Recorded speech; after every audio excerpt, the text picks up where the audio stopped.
Welcome students. In the previous class we have studied about your unit 2 of site planning.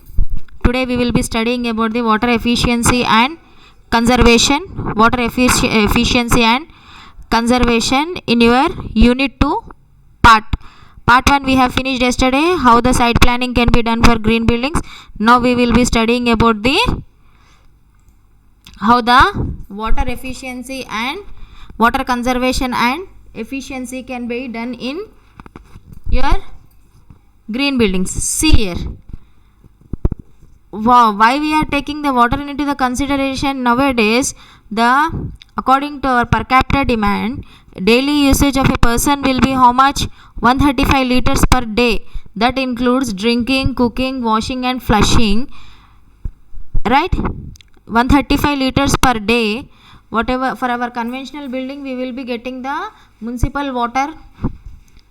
According to that per capita demand, we will be getting the water. So from that water, what we will be taking, we have to save the water. We have to save the water whatever we are using in our daily usage, and reuse and recycle it.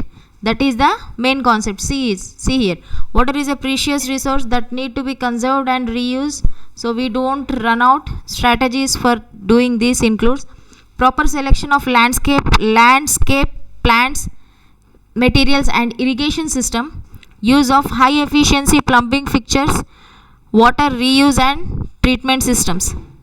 So right, next one here, we will be using it for the landscaping. Landscaping means the use of native adapted, means in your water efficiency, after the rainwater harvesting, whatever the water we are receiving from the municipality, means whatever the drinking water, potable water, that potable water is for drinking, and whatever the water we will be getting from the rainwater harvesting from the roof and non-roof, so that water can be used for washing, for the other usages, right? The use of native adopted or next concept is landscaping. The use of native adopted or drought tolerant plant is the first step to reduce the amount of water used in landscape, right? What are the species we will be using? That should be, what are the species in the green building you are using, that should be used, whatever the that species should be taking the intake of water should be very less. So right, native and adapted plants are suited for the climate of the project location and do not usually require additional irrigation. So right, in this landscaping, what we will be doing, drought tolerant plants are accumulated to long period of time without water, right? Generally speaking, grass lawns are not conducive to lower the amount of irrigation water needed. They require regular watering and lots of maintenance. For that purpose only, here the people are using this type of species which they will be consuming a less amount of water. So right, there are few options for reducing irrigation water use. One is to install a moisture sensor system, so the sprinklers only run when there is not enough moisture in the ground. This keep them from running while it is raining or just after rainstorm. So right, this is the best option to reduce the usage of water for the grass. You people will be seeing in a regular life how much water will get waste in our daily life, right? Here, drip irrigation system ensures that water is delivered directly to the plants, not spraying on the buildings or sidewalks, and deliver it very efficiently with less waste. So here we will be selecting a drip irrigation in the green building systems for the water efficiency. Temporary drip irrigation systems are often used when landscaping is first planted, allowing the plants to get established. These systems are then removed as a native or adapted plant accumulate right. Next one is the plumbing and fixtures. These are the topics which you have in your unit 2 part 2, right. Here I am giving you the smaller description. In the next PPT you will be getting a brief description. These days several water efficient fixtures on the market, some of which are now required by a local codes. High efficiency toilets use a gallon or less per flush. Dual flush toilets use less water for liquid waste and more for solid waste. So right, plumbing fixture, there are here you people can see the clear pictures which I have given here. You people can see the clear pictures here. There are low flow and waterless urinal, low flow shower heads and sensored faucets that limit the water amount of water per use. You don't have to invest in all new fixtures to reduce water use. A 50% aerators in the bathrooms or kitchen faucets or a new efficient shower heads can work just as well, right. Even the appliances, daily appliances which consumes more water in the washing, you people may observe that the more wastage of the water will goes when in the washing machine. From the Bangalore or Tamil Nadu, I have recently heard that one 16 years boy he observed that most of the water is getting wasted in the washing machine. So what he did, whatever the water is being used in the washing machine, that water is again recycled and that is used in the washrooms. That water, that technique he has used, that can be used in the green buildings also. The high efficiency cloth washers and dishwashers greatly reduce the amount of water used per load. They also save energy, so are double this one. Water reuse and treatment. Now you people have seen many wastewater treatments are come into the picture nowadays. Many people are showing interest for making plants of wastewater treatment, right. As was mentioned in this site, water on site can be treated and reused again. With the plumbing wastewater, there are two types of reuse systems: grey water and black water. So right, grey water is the water that comes out of the bathroom sinks, showers, dishwashers and washing machines. It is considered to be less contaminated than black water, right. Here within minimal filtration, grey water can be used in irrigation or to flush toilets and urinals. With additional filtration, grey water can also be used for drinking and cleaning. Note that these systems require a separate piping system for the treated grey water, right. Next comes to the black water. Black water comes from toilet and kitchen sinks. Extensive treatment is required before it can be reused for any purpose. These systems involve several filters and treatment with ultraviolet lights. Black water treatment systems are available for both commercial and residential applications. The most cost effective option is used to connect several large buildings together with a central treatment plant, but it can be done on a smaller scale too. Here you people can see that the treatment can be done with whatever the water we are getting from these sites, right. Next one, first one we have studied whatever the water efficiency strategies are there. First one is landscaping. Use drought tolerant native or adapted species that are accumulated to needing the less water. Limit use of grasslands. Next one is the irrigation. Here you can see the drip systems and moisture sensors helps to deliver water more efficiently to plant only when they need it. Next one, plumbing fixtures. Use high efficiency fixtures to retrofit current fixtures. Water use and treatment. Recycle water on site for flushing or treat to potable standards. So here in these are the four systems which you have. You had a short description. We'll have a brief description here. According to the IGBC, you have the, see here, according to the IGBC is the Green Buildings Code Book. According to that, you will be having these things. See here, 80% of the water covered in 80% of earth covered in water, only 2% water, fresh water you will be using for drinking purpose, 1.6 of fresh water in glaciers or polar ice caps, 2.4 billion people living without access to improved sanitation facility, nearly 700 million people are not receiving their drinking water from improved water sources, right? Many places are there, like for example I'll give you the many places. For example, many hilly places are there you will not be getting the water table there. How the people are getting how the people they will be getting the water? There will be for example, Banjara Hills, you will not be having more water, your water table will not be available over there. Most of the people they will be buying the water from that. People will be knowing what is the value of the water. In local areas we will be getting the water regularly, so we will be using and wasting the water. So see here, nearly 700 million people not receiving their drinking water from improved water sources.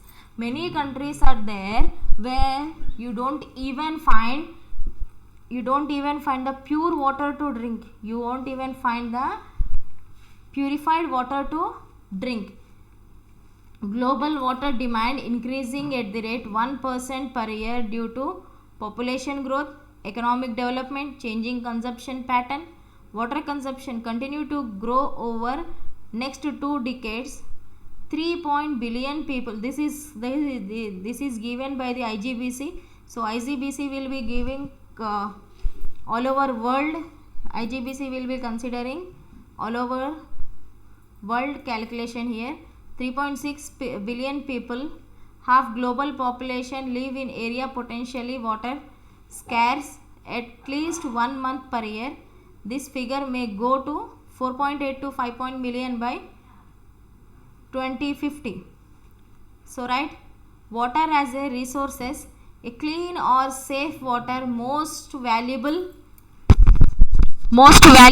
or scarce resource.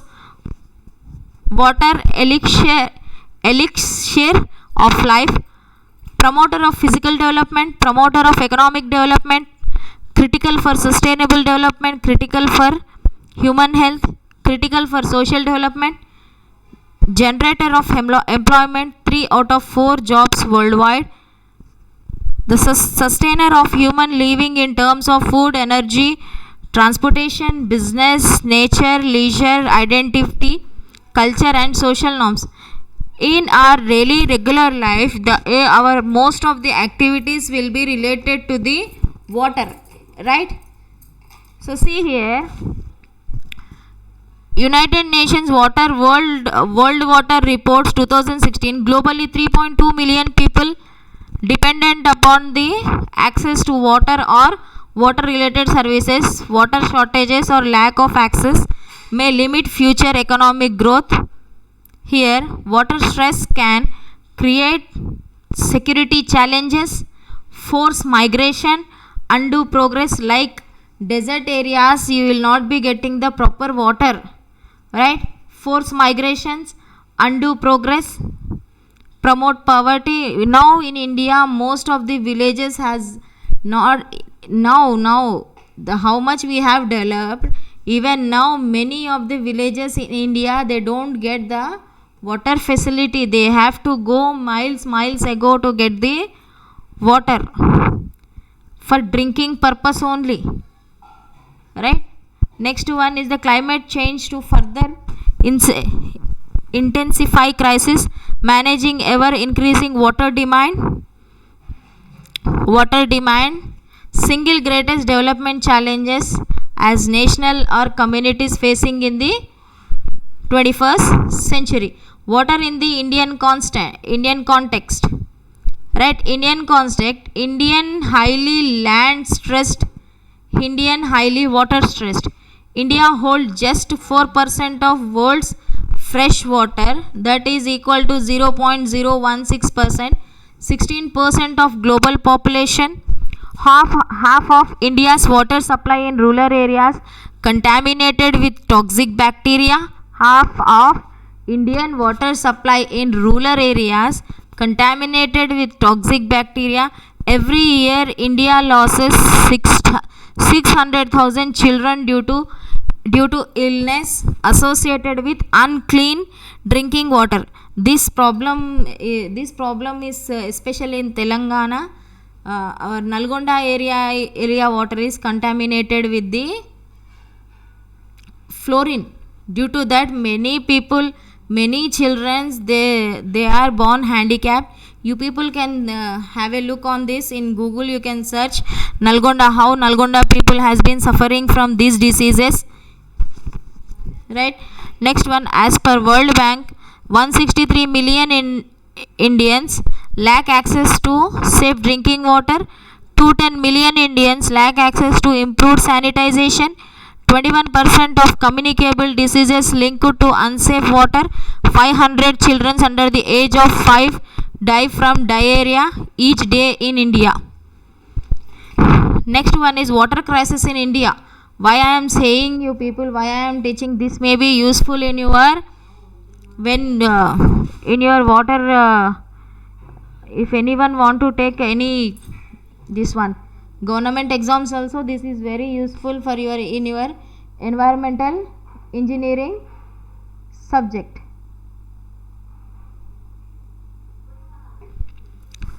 Alright, water scarcity issues not new to India. Per capita water availability less than 1700 cubic meter considered water stressed. India has 1545 cubic meter. Water Resources Ministry predicts water availability could plunge to 1341 cubic meters in 2025, as low as 1140 by 2050. Different states hit by severe droughts impacting people, agriculture, livestock, etc. South India, Karnataka, Tamil Nadu, Andhra Pradesh and Telangana have been victims of several severe water crises. You people have heard about this. Telangana, Karnataka, Tamil Nadu, they usually have many issues with the water crisis. Recently, the Tamil Nadu and Karnataka, these people were having cases in the court for this water issues also. 54% of India faces high to extremely high water stress. Next one is the water consumption. Here you people can see the pie diagram. Industries, they'll use 4%. Irrigation, they'll use 50%. Livestock, that will be used 8%. Fishery for 1%. Wildlife 0%. Municipalities will get 37%. Water consumption patterns in city. Water consumptions in right. Delhi has the highest domestic water demand, followed by Mumbai. These two metros have more than 50% of Indian cities demand. The demand in urbanized cities are much higher than any other cities. More the urbanization, higher the consumption. Of the total demand, around 35 to 40% is lost due to leakage. Next one is the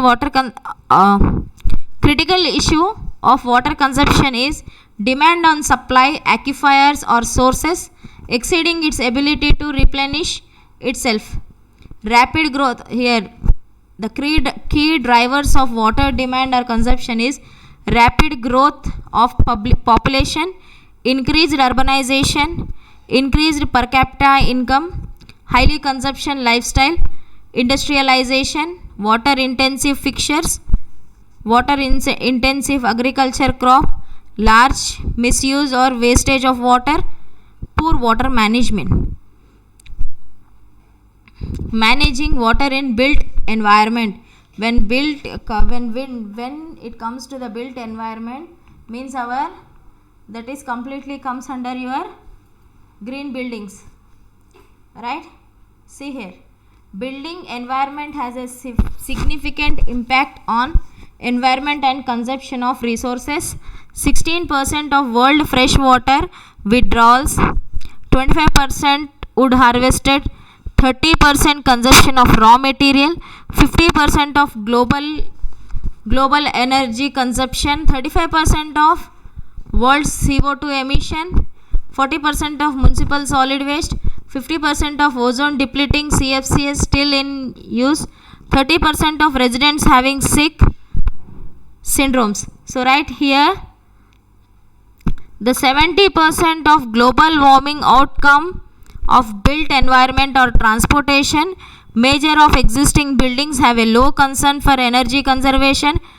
Considering large quantity of existing built space or a space to be added, 700 to 900 meter square,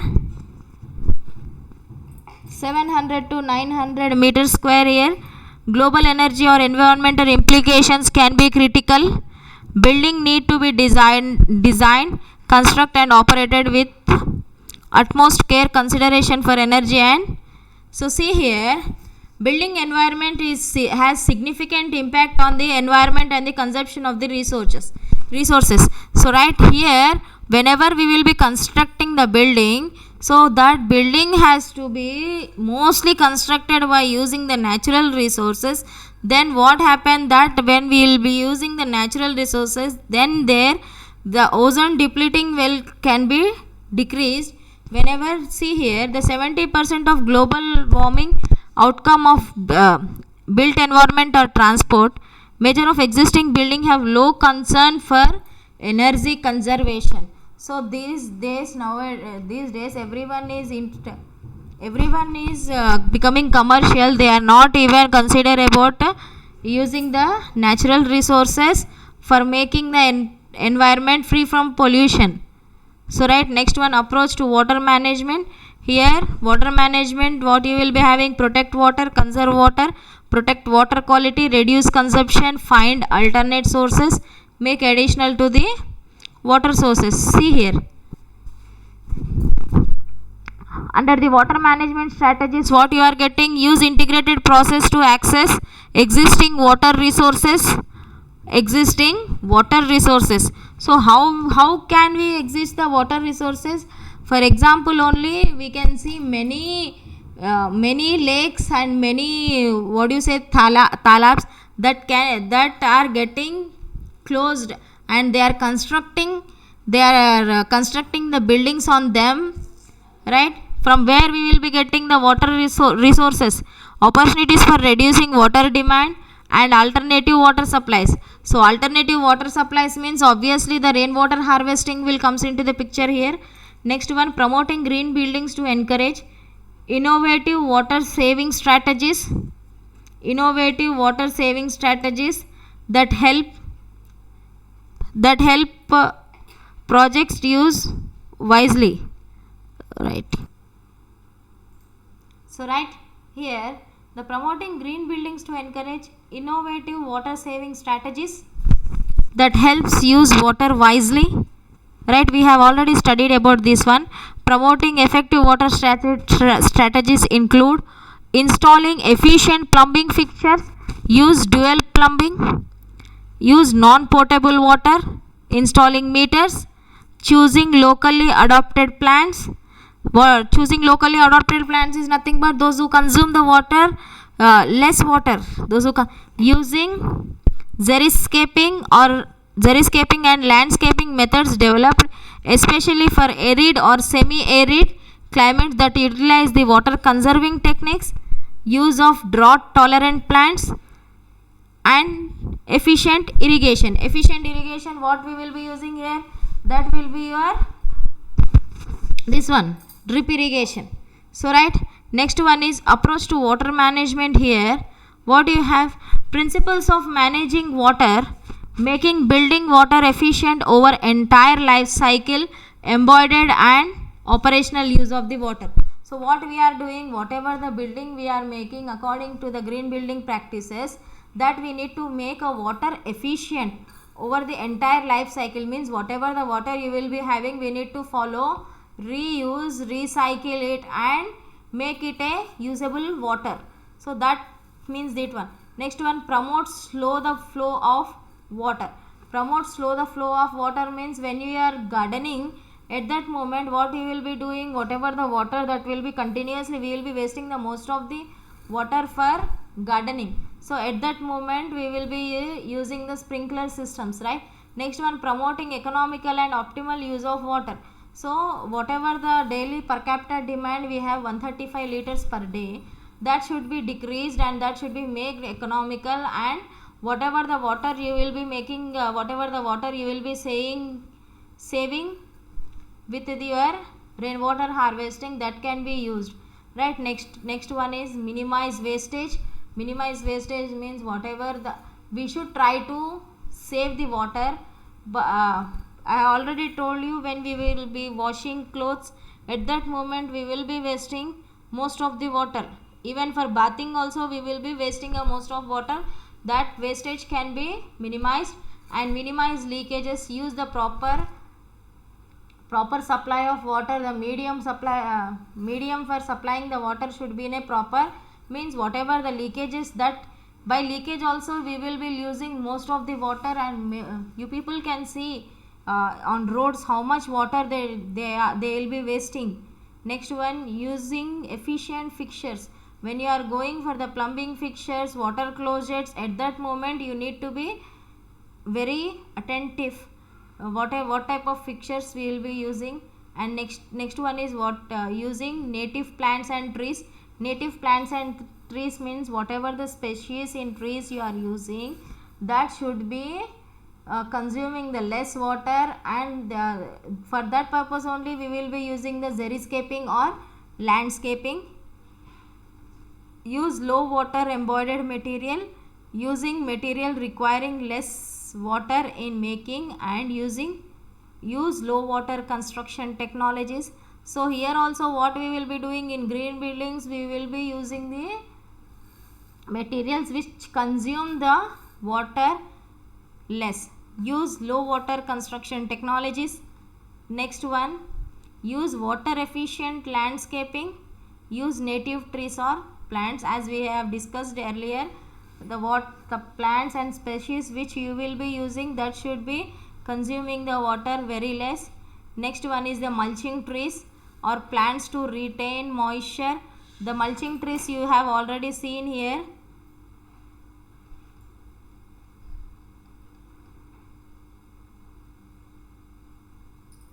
See here, you people can see this one, the pictures here.